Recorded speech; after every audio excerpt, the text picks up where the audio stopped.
Bro, this is Vince Russo, and you are listening to Perched on the Top Rope.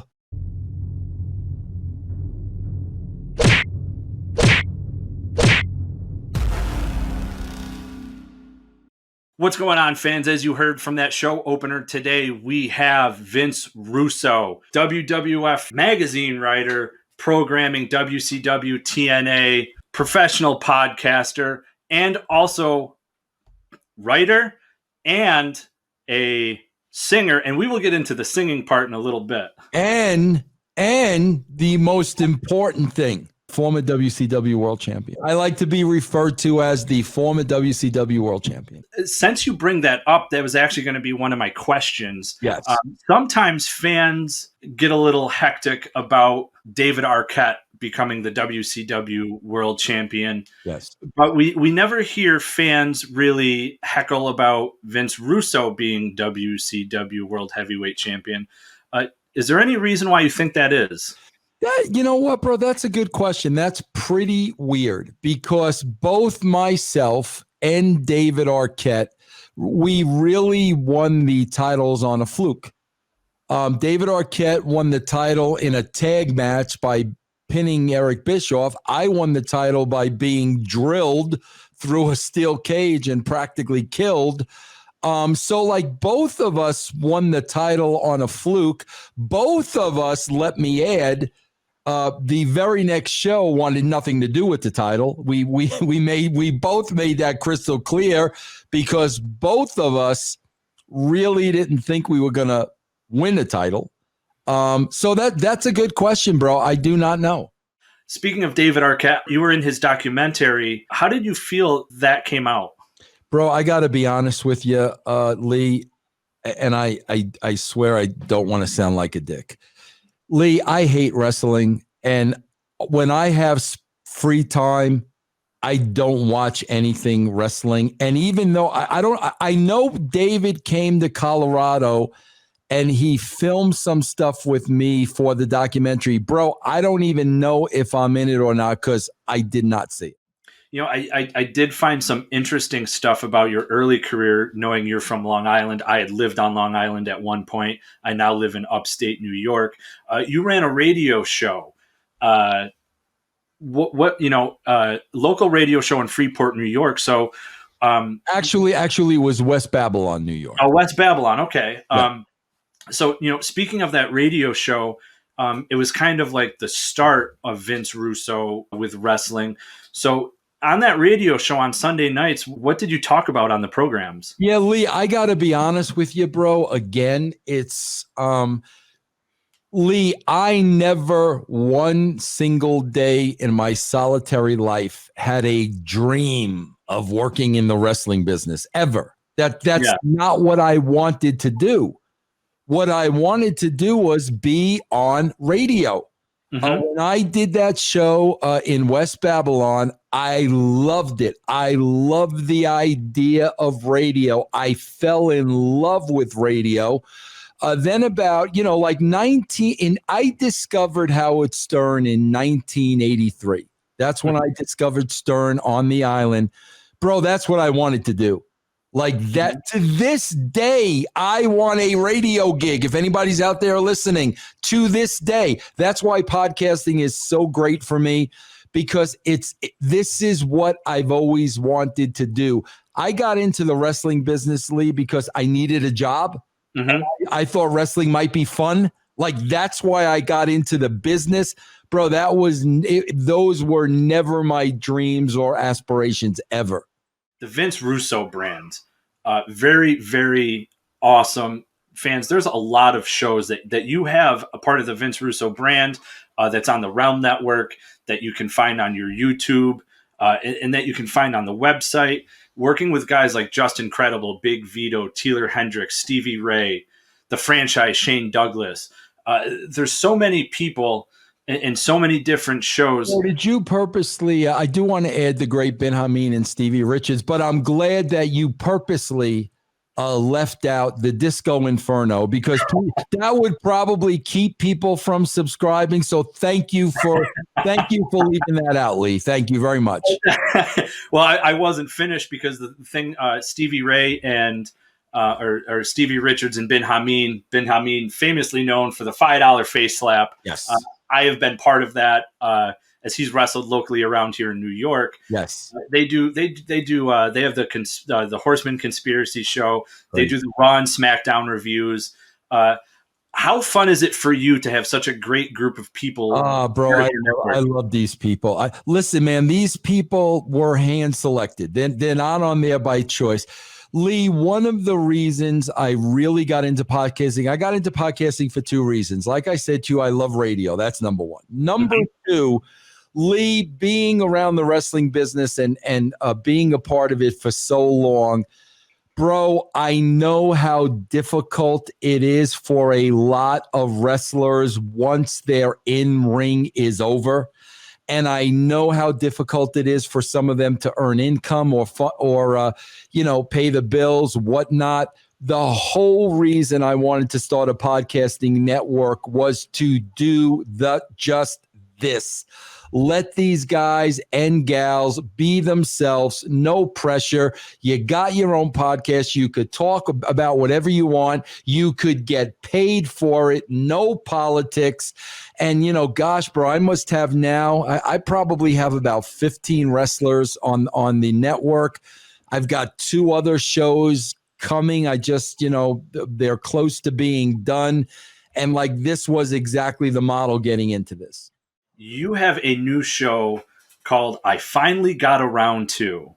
And one of those, the first episode that you had talked about, where it's a show fans where things you might not have watched, things that you might not have wanted to watch. And you started off with The Walking Dead. Now, Riju from Sportskeeda had told me that he had at one time asked if you would watch The Walking Dead. And we know that you did through the episode of I Finally Got Around To. You left off with a great cliffhanger, season 5, episode 1. So I got to ask, did you get around to season 5, episode 2? Well, bro, I will tell you, see, bro, this is where wrestling is falling way short. Because let's look at Vince Russo as a television viewer. Okay, just like Vince Russo, television viewer, for argument's sake, who would never watch wrestling, okay, but puts it on. This is Vince Russo, television viewer, who would never watch a zombie show. I'm not a zombie fan. I'm not a comic book guy. I'm not a fan of the comic book. I'm not a fan of cannibalism. I would never watch this show, okay? Well, bro, let me tell you, I am on season 5, as of now, season 5, episode 8. Reason being, bro, is because something is obviously keeping me there. Something's keeping me there, bro. I would have never watched this show. Now, bro, I got to be honest. Let me fast forward to I've watched every single episode of AEW wrestling since it premiered in October. I said when I turned 60, and I am 9 days away from my 60th birthday, that I am going to cut back on my viewing of wrestling because it is a massive waste of time. So now, bro, this is an industry that I've been in now for 30 years. I can't wait to stop watching AEW. So, bro, think about that. Now, as a television viewer, why can I not wait to stop watching this show? And why does, even though I almost tapped out at least 3 times during Walking Dead, I am still watching this show? There's got to be a reason for that, bro. As a fan of The Walking Dead myself, I thought that the writers have done a really good job with the character development, especially early on with Rick, guys like Shane, who unfortunately Shane was killed off in season 2, especially with that whole love triangle that Shane, Rick, and his wife had. Way too early. Yes, I totally agree. And I agreed with your statements on that. I got to ask, how do you feel that the writers of The Walking Dead would fare in character development in wrestling?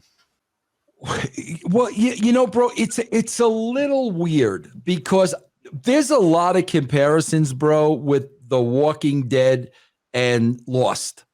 Lost was another show I watched every single season of. And I guess the comparison is you got an entourage cast. Okay. What I liked about Lost and where Walking Dead almost lost me, I like in Lost where we immediately started flashing back on the lives of these people. Immediately.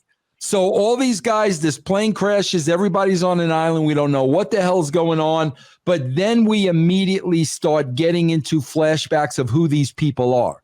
Mm-hmm. Walking Dead didn't do that, bro. And that's why I think they almost lost me, because I'm watching these first two seasons and, basically, everybody's getting eaten. Then there's a flu going around.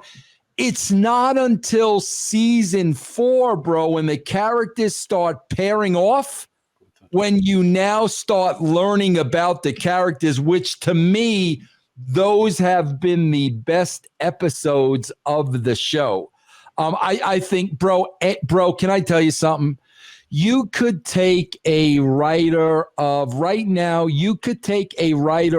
Sesame Street, and they would build the characters better in wrestling than what you're seeing now. And that's an absolute shoot, bro. You could take the most elementary show on television now, and they would produce better content than the wrestling businesses.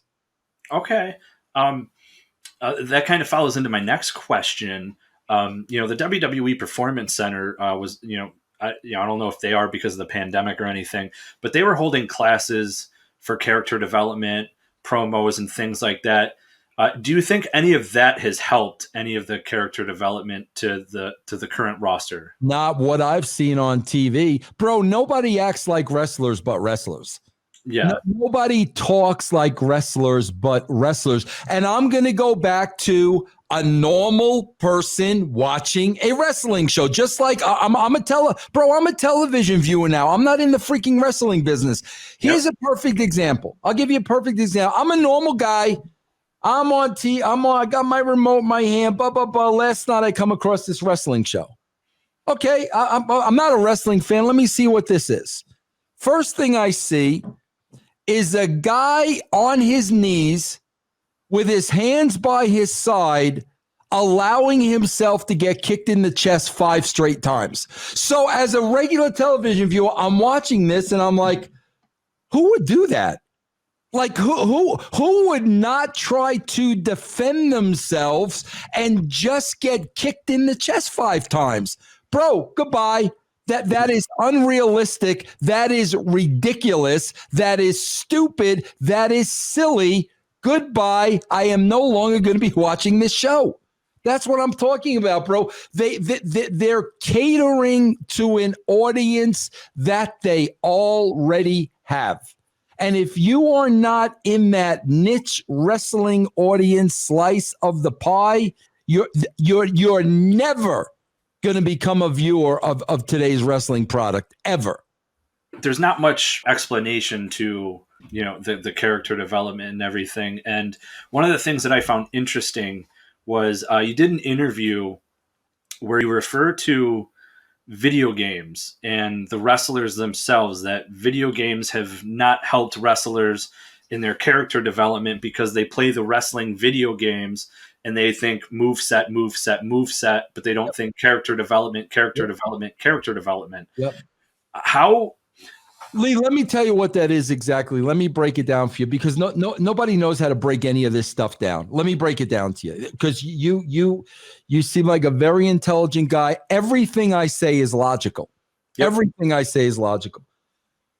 Bro, I started seeing a change in the business when I was at TNA. And bro, listen, looking back now, bro, I'm talking about 15 years ago. I started seeing this change in 2006. And let me tell you what I started seeing. I started seeing young guys walking around in the back all day, Lee, and this is what they're doing. I swear to God. They're going through their entire match, move by move, memorizing every single spot. Okay, now let's be logical, Lee. So now, as a wrestler, you're supposed to have a character. Mm-hmm. Every character acts differently in the ring. You know, Jake the Snake as a character is acting different than the Macho Man. Savage is acting different than Hogan. Hogan is acting different than Piper. You're bringing your personality into that match. But here's the problem, Lee. When you're memorizing 50 spots, the first thing that goes out the window is your character, because you're trying to remember how to get from point A to point B to point C to point D. You're totally forgetting about getting your character over. So now all of a sudden, Lee, what that turns into is all these wrestlers memorizing their spots. Their characters go out the window because they can't remember both. I can't remember spots and I can't remember character. So guess what, Lee? All of a sudden, you have a show from beginning to end with wrestlers. And the only people that show is going to appeal to are wrestling fans. If you are a television viewer, you are not going to be interested in that show. It is a TV show, and character development is a huge thing for television. Let's be honest. How have you ever felt? Because when you were writing for wrestling programs like WWF, WCW, TNA, everybody had character. And I don't mean just, the top few guys that were in the main events. I'm talking the mid-card guys to even like the jobbers, talent enhancement, whatever you want to call them, guys like Dwayne Gill. How have you felt in the past when you hear so-and-so gets released because creative had nothing for them? The creative should be fired. Creative should be fired unless, bro, let me tell you this, Lee. I'm going to be honest because I want you to understand fully. Okay.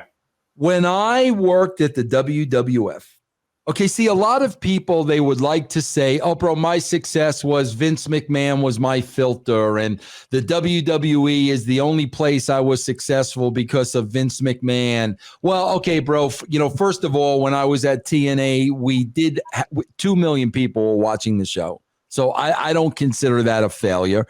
Number two, when I was writing at WCW, the ratings were going up. And number three, Vince McMahon is still there. So if Vince McMahon was the mastermind in the filter, why does today's show suck? I will tell you this, Lee. When I was handed a Jim Ross roster, every single person on that roster deserved to be on that roster. They were stars. I never looked at a Jim Ross roster and was like, shit, Jim, why did you give this guy a job? Like, I'll never be able to get this guy over.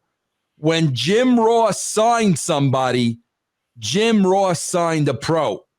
So whether it's D'Lo or Gangrel or, bro, yeah, I know looking at that roster, I can get every single one of these people over.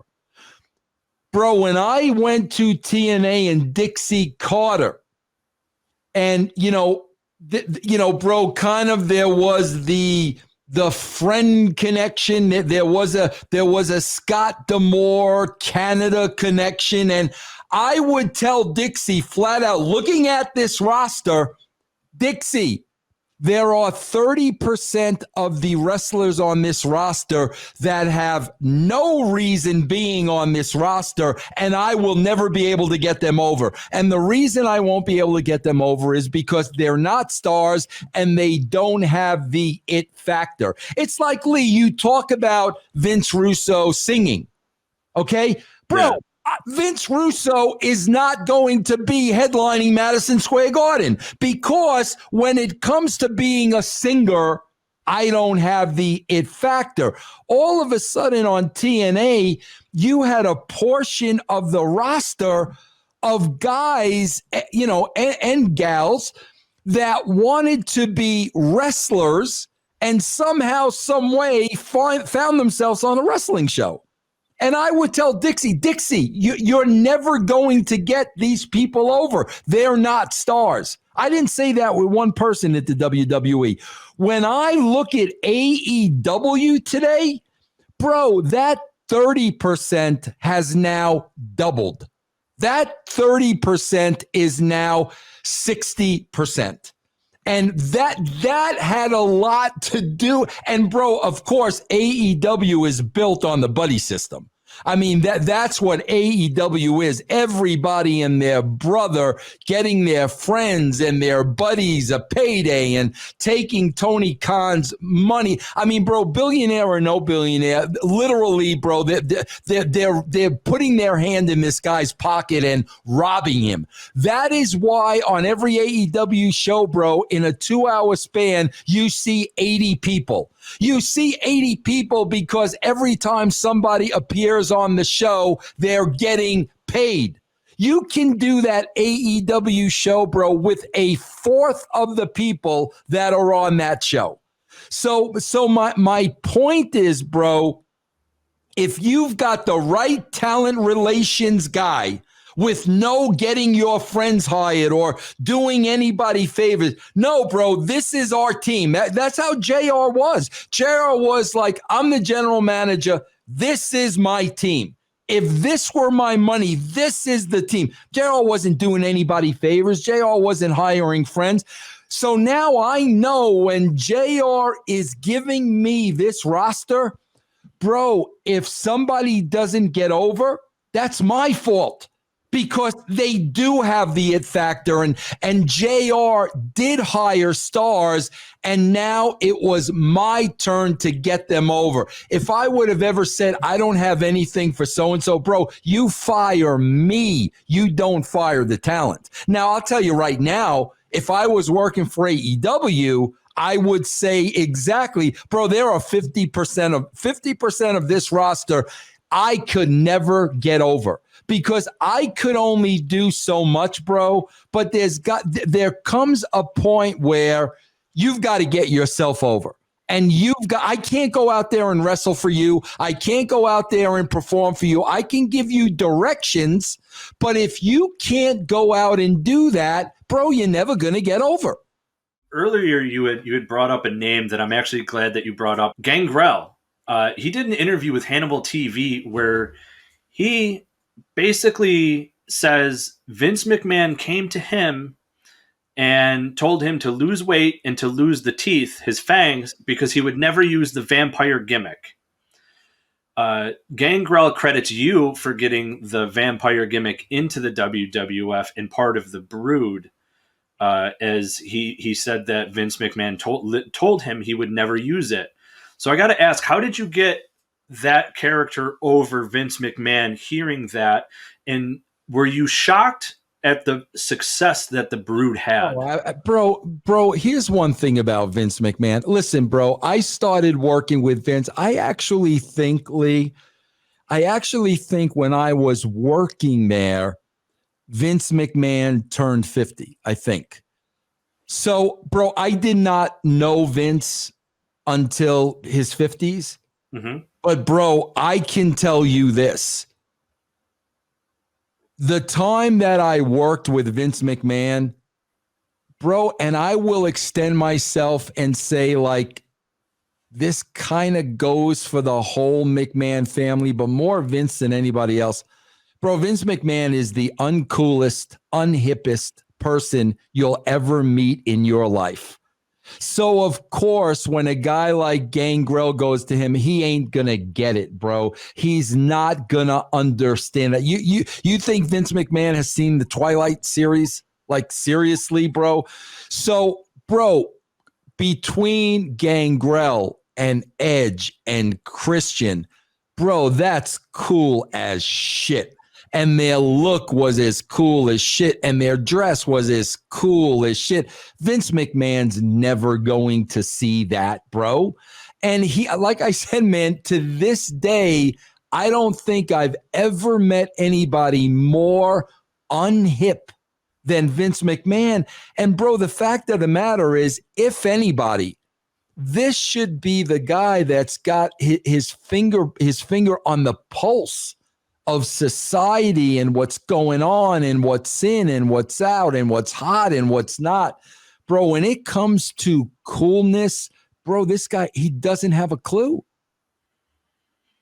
All right. Yeah, because like I was a big fan of the Brood, and in the same interview, David, Heath Gangrel had also talked about how they were put with the Ministry, and the Ministry at the time were supposed to be heels, and they were all standing on the stage, and a Brood chant broke out, and Gangrel had looked at Edge and also looked at Christian and said, "Guys, this is it."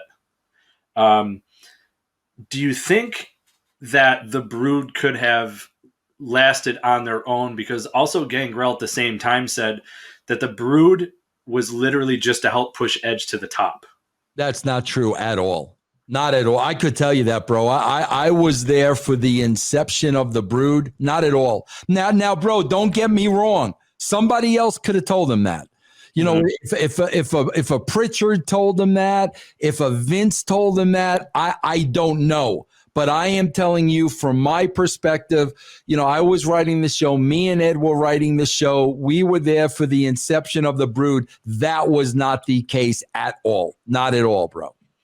Speaking of writing for WWE, we know that you helped with a bunch of other characters. You helped with the Vince McMahon, Stone Cold Steve Austin feud, Undertaker and Kane, The Rock, Stone Cold, DX, all those big guys and those bigger names.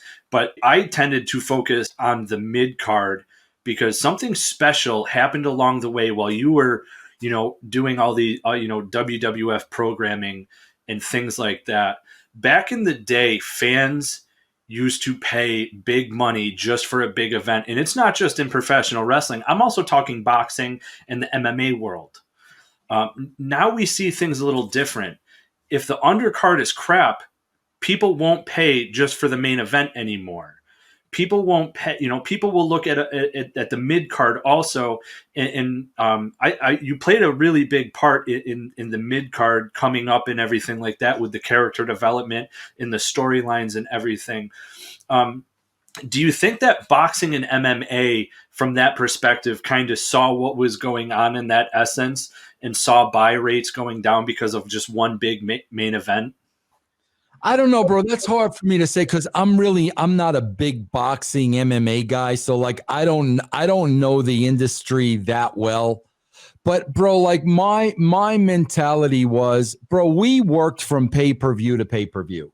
Mm-hmm. That's how we wrote. So if Royal Rumble just ended, I know the next card for February, bro. Everybody on that card and every single match is going to be represented on every single Raw because all of these guys have a match. I want all of their matches to be important. So whether there's an interview or a vignette or a match or somebody's on color, every single match for those 4 weeks is going to be covered on Raw.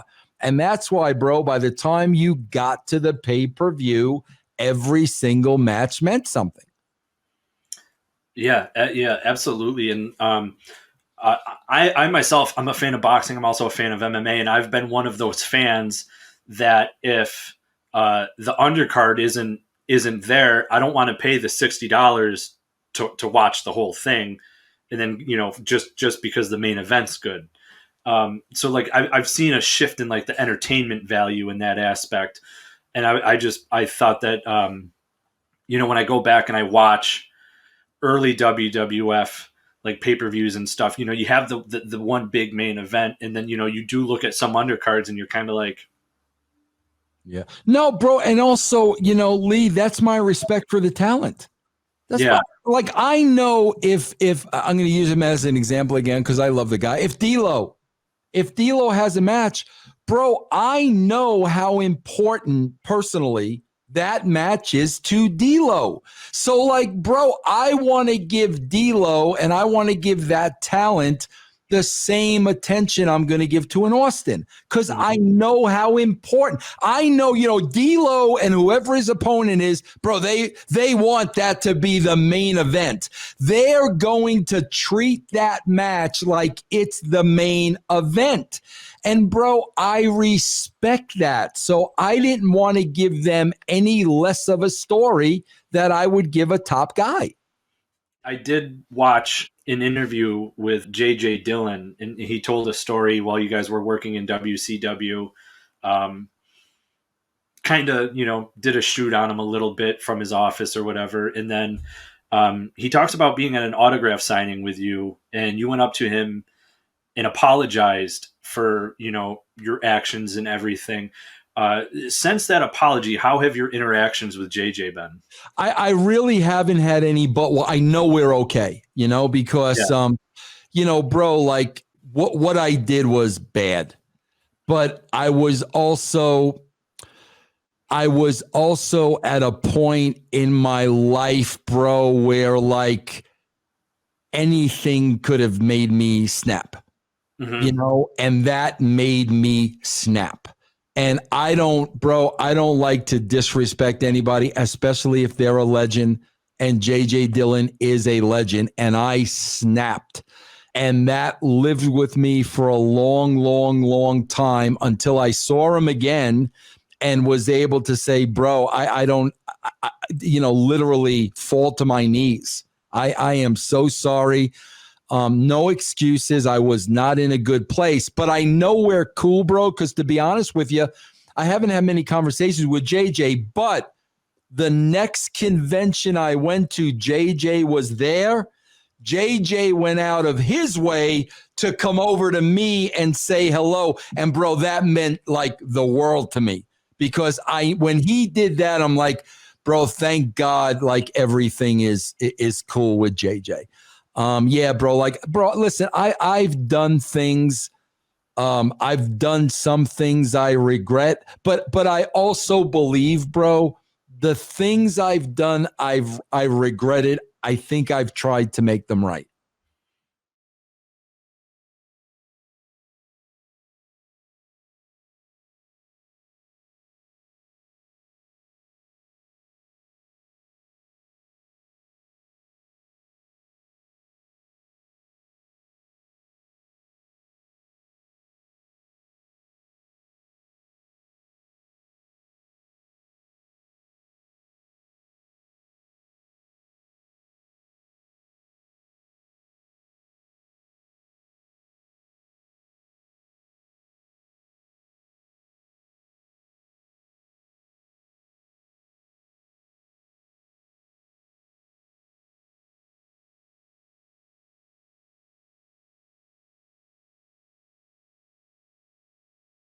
Speaking of WWE, in 2002, you went back briefly to work for them, and you pitched at that time a restart of the WCW invasion angle, but using stars that they didn't use, like Scott Steiner and Goldberg. Unfortunately, it was shot down. And I'm kind of curious, what did you have planned for that angle, and why was nothing was shot down? Let me explain to you like exactly what happened. I was meeting with Vince in secrecy. Nobody knew. Okay. Stephanie was in charge of creative. Stephanie didn't know I was meeting with Vince. Okay. Mhm. Part of my meetings with Vince was this is around 2002 where the product really started to nosedive. Mm-hmm. I laid out all my creative to Vince and he loved it. He loved it. Vince offered me a contract. We agreed on money and everything else. The deal was done. Mm-hmm. So now, Lee, I say to Vince, okay, bro, how are you going to break this news to the rest of the company? What are you going to do, Vince? Vince said to me, well, I'm not going to break the news to them. There was like a pay-per-view like that weekend. Mm-hmm. And Vince said, you're just going to show up at the pay-per-view and I'm going to let everybody know that you are now overseeing Raw and SmackDown. Okay? Bro, like, are you serious? Like, we're talking about Heyman's involved in creative. Michael Hayes is involved in creative. And I'm just going to show up and say, hey, guess what, guys? I'm your boss. Like, are you nuts?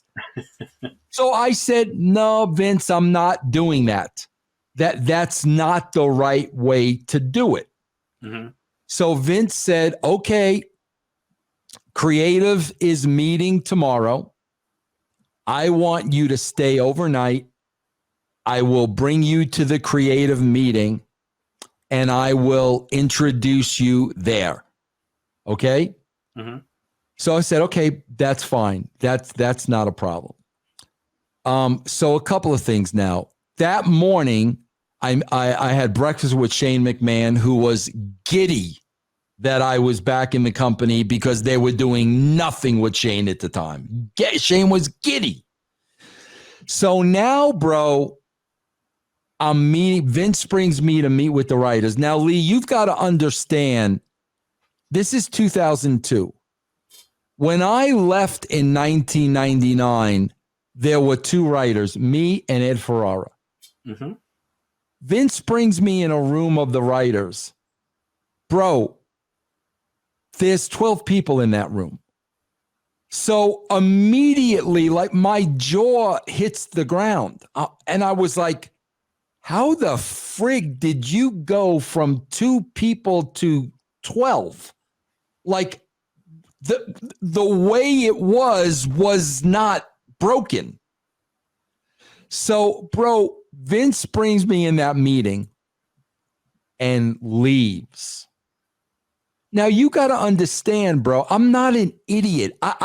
Bro, it is safe for me to say, because I wasn't born in the wrestling bubble and I came from the real world. The fact of the matter is, Lee, I'm a lot smarter than a lot of people in the wrestling bubble, and they think they have one up on you, and it's like they don't even have a clue that you're 10 steps ahead of them. Mm-hmm. So he brings me in this room, and there were a lot of young writers, bro. I didn't know who they were. I didn't know their names or nothing. The only people I knew in that room were Paul Heyman and Michael Hayes. Now, bro, I know, okay, Vince, you're going to go in this room and you're going to talk to these 12 people, however many they were, about your ideas for creative. Now, Lee, you have to understand, it's 2002. They're already below a 3 or hovering around the 3. Everybody in that room is failing at their job miserably. So now, bro, I know in my mind, Vince, you're going to lay out a creative plan to them that is going to blow their minds. And the minute you leave and Vince McMahon comes back in this room, they are going to bury you, because they know if Vince hires you, There's no need for any of them. None of them, bro. So I'm going in there full well knowing these guys are going to bury me when I'm on the plane on the way back. Mm-hmm. And bro, sure as I'm sitting here, while I'm in the air, Vince McMahon is calling my house. So as soon as I land, my wife says, Vince is trying to call you. I call Vince and he's like, pal, this is not going to work out. And I said, Vince, let me guess why. I said, because the second I left and the second you walked in that room, every single person in that room buried me, right? And he didn't say anything.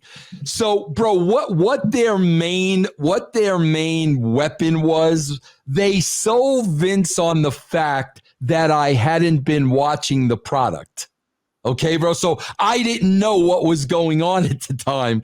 So Vince said to me, well, Vince, they pointed out to me that you haven't been watching the product. And I said, Vince, why would I be watching the product if the product sucked?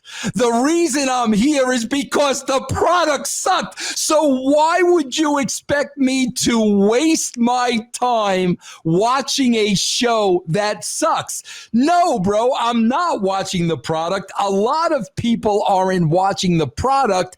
And I told them in that room, this is why people aren't watching the product, and this is what you need to do.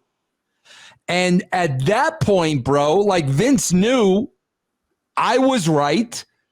Stephanie, he was also not happy. Vince hired me without her knowing. And that's when Vince had the idea of, well, bro, maybe I'll pay you to be a consultant. We'll ease you in. And at the same time, Jeff was starting up TNA. Mm-hmm. And I called Stephanie that week. I said, Stephanie, I'm going to be honest with you. I don't want you reading it on a dirt sheet or anything. I am going to the TNA show and I am going to check it out and I'm going to see what they have to offer. And I went to TNA, and when I came back, I called Stephanie and I said, Stephanie, thank you, but no thanks. I'm going to go work at TNA as the head writer. Did you pitch a WCW Invasion Restart angle at all?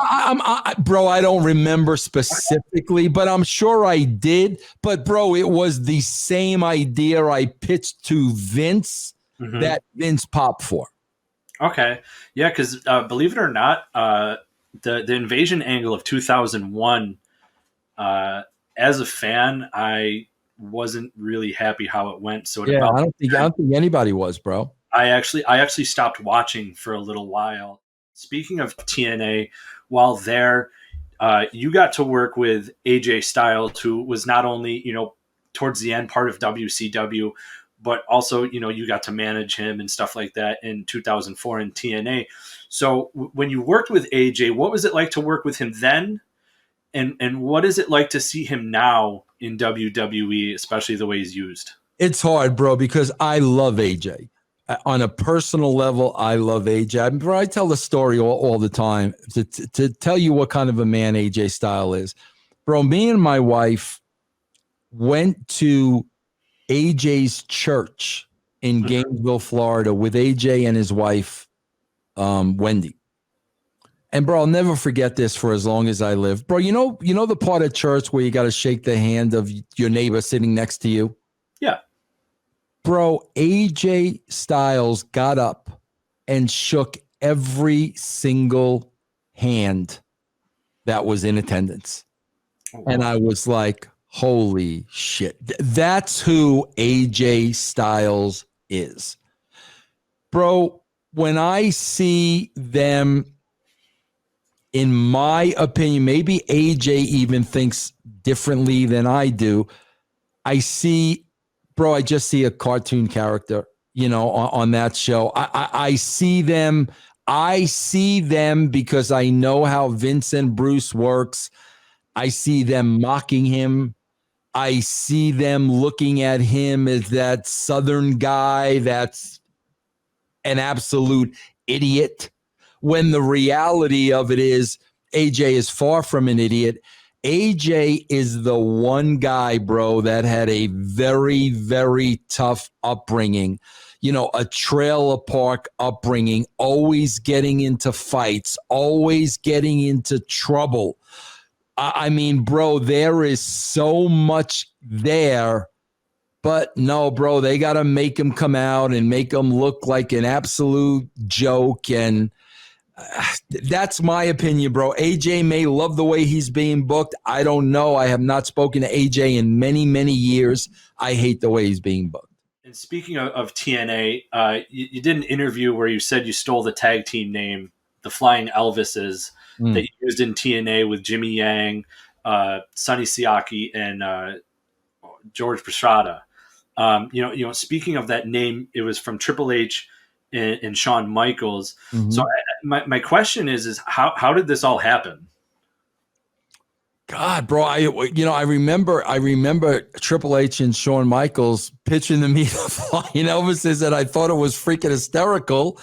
And then all of a sudden I go to TNA and like we kind of got these guys that would kind of fit the bill.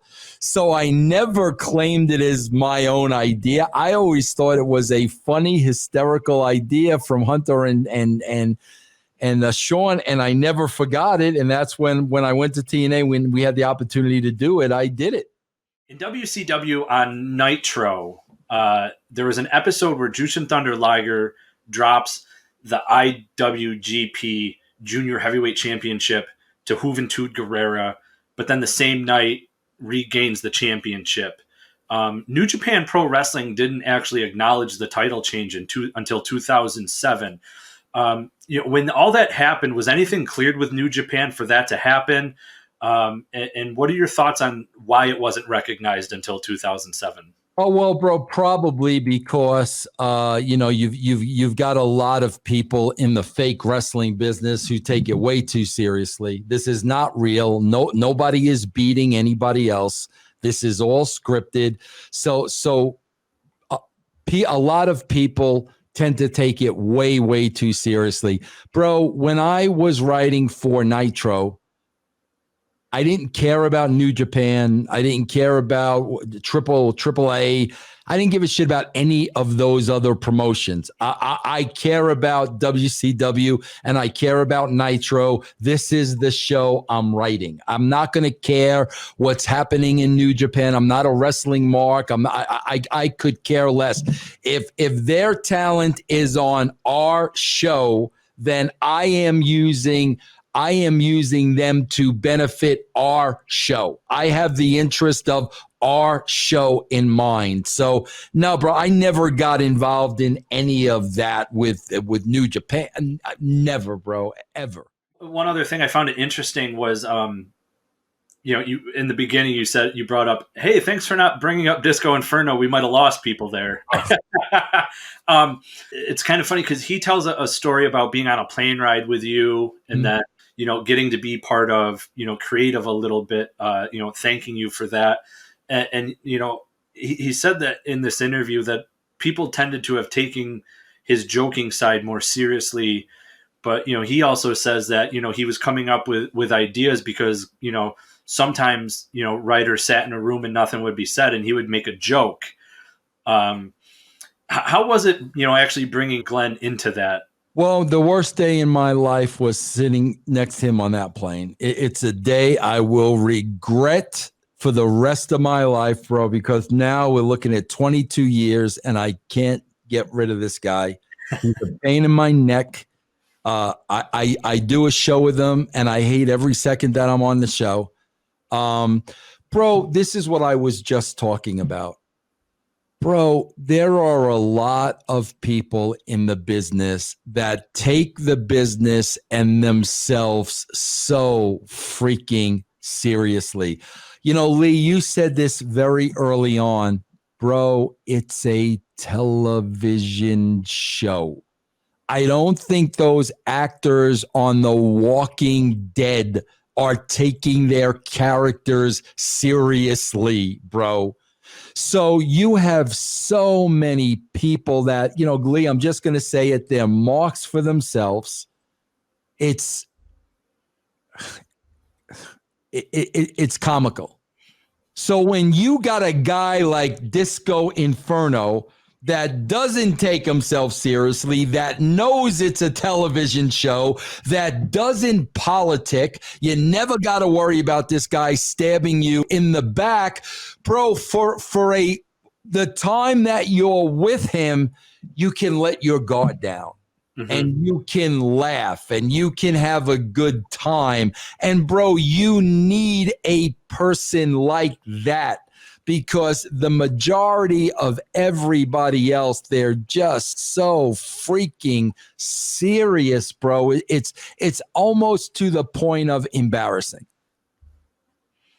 Yeah, it's kind of funny. I was a huge Disco Inferno fan, and anytime he was on TV, I made sure I watched. It was just his character. It was the character. Entertaining as hell, man. Entertaining as hell. Absolutely, and a great mid-card talent for how he was used, and I loved it. And he even said some people in the back were mad at him, but then he had even said, "I'm not pitching ideas to book myself in the main event or anything." No, he never did. Never, ever, ever. Compared to, bro, like I booked with a lot of wrestlers. You know, when I booked with Jeff Jarrett, everything started and everything ended with Jeff Jarrett. I mean, that's how it was. Not Glenn, not at all. Bro, Glenn would not pitch any Disco Inferno storyline. Not at all. One thing that I had noticed in your 30 years in the business, and if you can tell behind me, I'm a pretty big action figure fan and collector. You just got your first action figure not too long ago. Awesome, bro. I got my first, bro, I swear to God, the three greatest things in my professional wrestling career, this is an absolute shoot, were the 2 books that I wrote, because I am a writer and the dream was always to write a book. It was the 2 books that I wrote, and the third thing was the action figure. To me, those were the coolest things in my career. I just got an action figure. If anybody is interested in getting one of them signed, you could go to russosbrand.com. I've got a limited few left, but if anybody's interested, just go to russosbrand.com. I'm going to be picking one up after this interview, to be honest with you, because I'm a figure collector, so I need to get one signed. That's cool. Yeah, that's cool. But seriously, like I swear, like I ordered so many that I signed, and like I literally am down to the last few. So fans pick those up at vincerussobrand.com. Speaking of your autobiographies, you wrote your first autobiography in 2000. At that point, you're still involved with wrestling. How was it trying to balance work and writing the book at the same time? Well, bro, I am so glad I wrote that book, bro, because I wrote that book back in 2000, whenever it was. Bro, everything was fresh on my mind. Like everything had just happened. Bro, you got people commenting on stuff today, 20 years later, that happened in 2000. Yeah. Bro, a lot of them are incorrect. And it was a long time ago, and I expect you to forget things. But when you have people talking about stuff from 20 years ago like it was factual, no, bro, you forgot. You've got it wrong. So when I wrote that book, that was my entire WWE career, I wrote it off of the heels of the stuff just happening. Bro, Eric Bischoff did a podcast the other day. This is exactly what I'm talking about. Tearing apart and ripping my booking of Starrcade 2000. Okay? Well, bro, unfortunately, I had left the company 3 months prior to Starrcade 2000. That's exactly what I'm talking about, bro. Bro, it's 20 years. You either forgot or you didn't know the truth to begin with. That's why I love the fact I wrote my book. All this stuff was fresh on my mind. I didn't have to think back 20 years. And then right after that, I wrote the WCW book. Bro, everything I've ever said in any interview for the last 20 years, you can go back to those books, and I said the same thing back then. So, whereas it was a big goal of mine to be a published author, I also think it was very, very, very important that I documented all of that stuff at that time. I do own both books. Read both of them. Very great books. As someone who's currently working as a ghostwriter right now for Mr. Hughes and Virgil, I've struggled a little bit with the going from doing the interview parts with them to forming it into book format. So I actually go back to certain autobiographies, and one is yours, because I'll go back and look certain parts up, and it actually helps me in my writing. So and bro, listen, man, writing is not easy. And bro, a lot of times, you've got to force yourself to write when something is just not there. Bro, a lot of people are asking me to write the third volume, which is TNA. And I'm like, bro, I don't have it in me. I know what those first two books took. I would love to finish it up as a trilogy. I absolutely positively would. But bro, I don't think I have that in me at this point.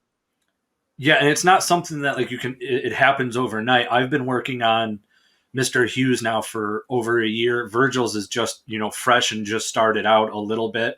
So I firsthand, I know a little bit that it is a struggle, and, it does take a lot out of you mentally to try and do that stuff. And like I said, I do go back to your book, when I have, a mental block and stuff, I'll read certain passages and things like that.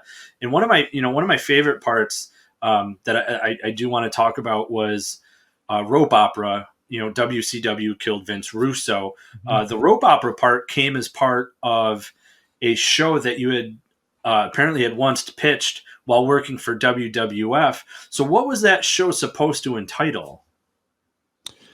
Bro, believe it or not, 20 years later, rope opera is still kind of alive, because what that show was, bro, was what really goes on inside a wrestling company. That's what that show was. And bro, you got to remember, when I wrote that script back in 1999, bro, there was no reality TV. Yeah, no, there wasn't. The only thing, bro, possibly on at that time was the MTV Real World. There was no reality TV.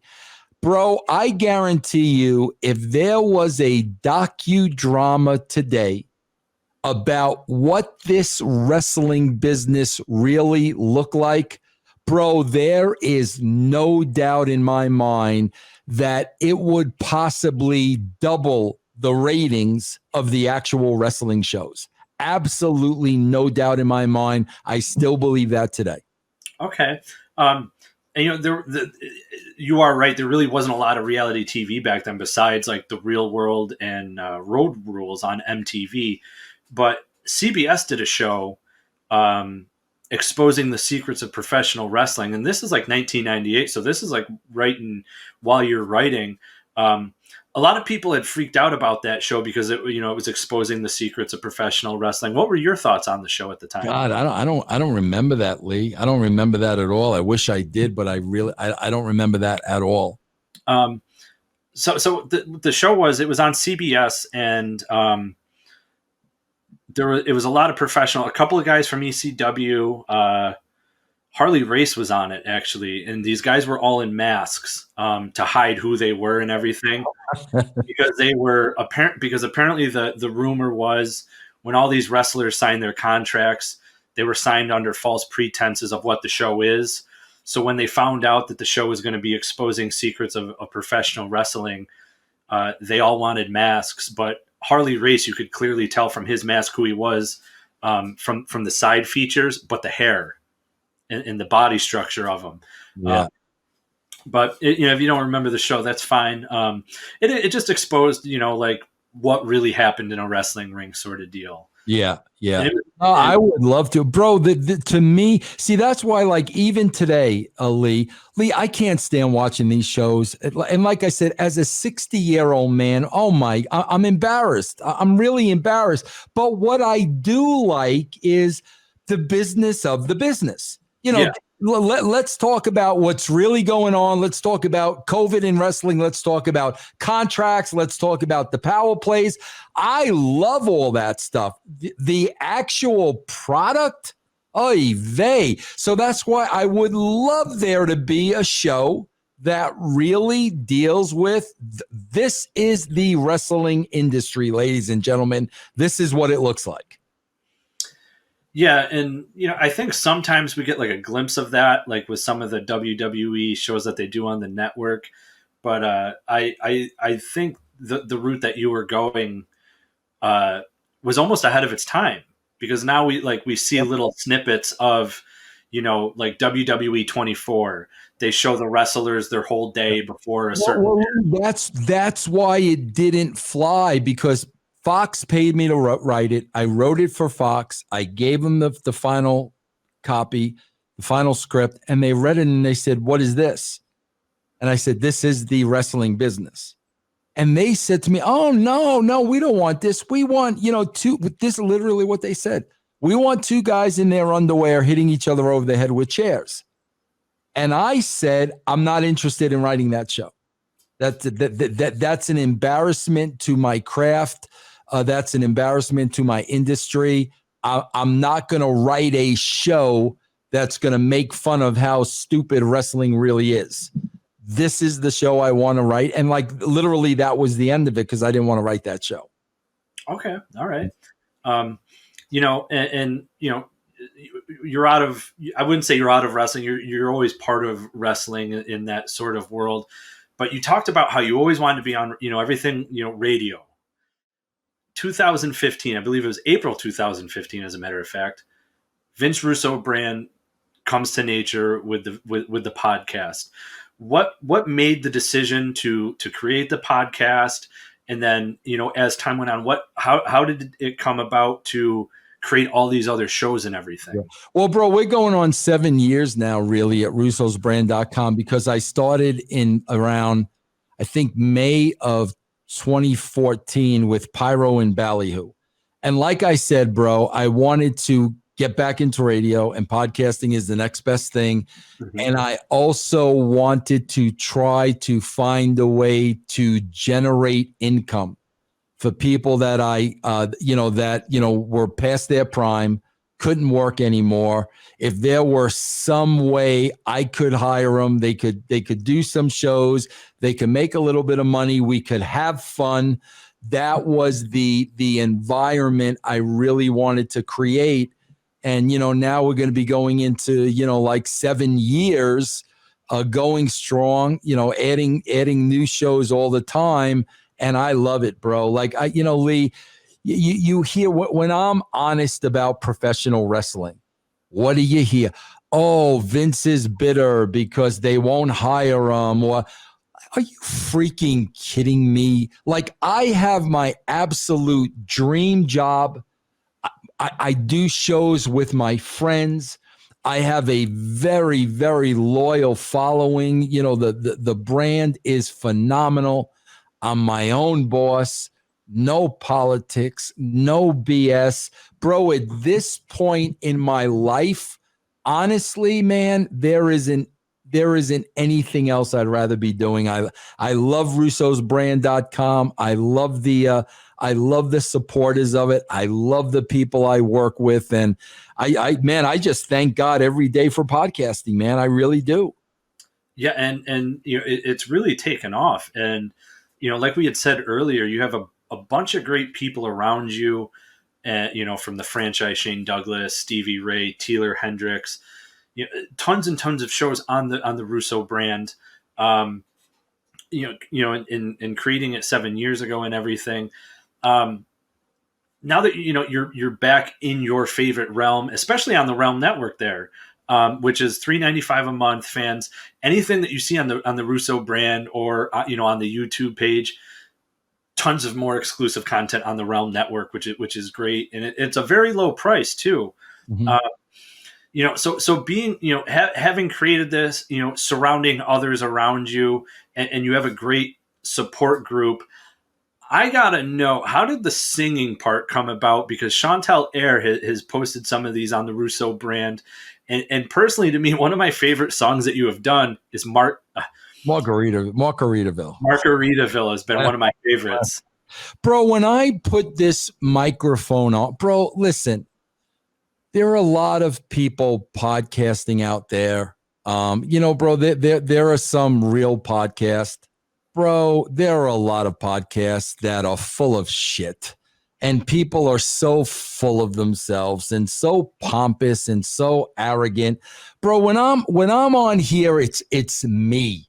It's me, bro. You know about me. You know about my family. You know about my dog. Like if I cry during a television show, bro, when Rick hooked up with the baby, when Rick thought the baby was dead, remember that one, bro? Rick and he got reunited. What was the baby's name again? I can't think of it. Madeline, whatever it was. Yeah, Maddie or something. I cried like a baby. I'm not ashamed to freaking say that, bro. Bro, sometimes I may do a podcast, I may pass gas. Bro, this is me. I am who you get. Music is a very, very big part of my life. And a lot of times when I'm on a podcast, especially with Stevie Ray, because we both love music, bro, if you throw something at me, like I immediately just might want to go into song. I even invested in this little keyboard here that I'm actually learning to play.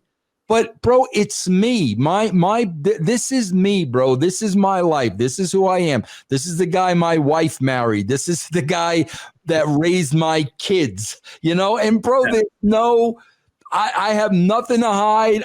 I've done nothing I'm ashamed of. I got no skeletons in my closet. If I did make some mistakes, I've tried to correct them. So bro, like I said, man, turning 60 in 9 days, bro, I'm just going to come out here and be me and have a good time doing it. It's really that simple. And I think that's the best way to do it, to be honest with you. And speaking of the music, Gangrel did say that the entrance that was created. He's wrong. I wish I could take credit for that. I really do. I've heard Gangrel say that many times. Yeah. Bro, that was not me. Okay. That was not me. Bro, that was Kevin Dunn. And that was all those guys over at TV that create that. Okay. I wish I could say that, but that did not come from me. While you were with WWF, WCW, and TNA, did you use music as a way to influence any sort of storylines or help with characters? That was all Jim Johnson. 1,000%. I had nothing to do with that. I never suggested anything. Jim Johnston was an absolute genius. 100% him. Vince, right now, I want to give you the floor to promote anywhere and everywhere fans can find the podcast, find you on social media, and anything else you would like to plug along the way. The floor is yours. Yeah, I don't want to overwhelm them, bro, because I have a lot, but you've been looking the whole time at russosbrand.com and patreon.com/RussoTWC. These are two podcasting platforms with different shows and different talents on each platform. So you can go look at both platforms. You can pick and choose what you want to do. Maybe you want to do them both. Maybe you want to try 1 month, one another, whatever you want to do. Like Lee said, you're talking about the cost of a cup of coffee a week. I mean, it's very, very inexpensive. I am on Twitch live quite a bit, twitch.tv/Vince Russo Live.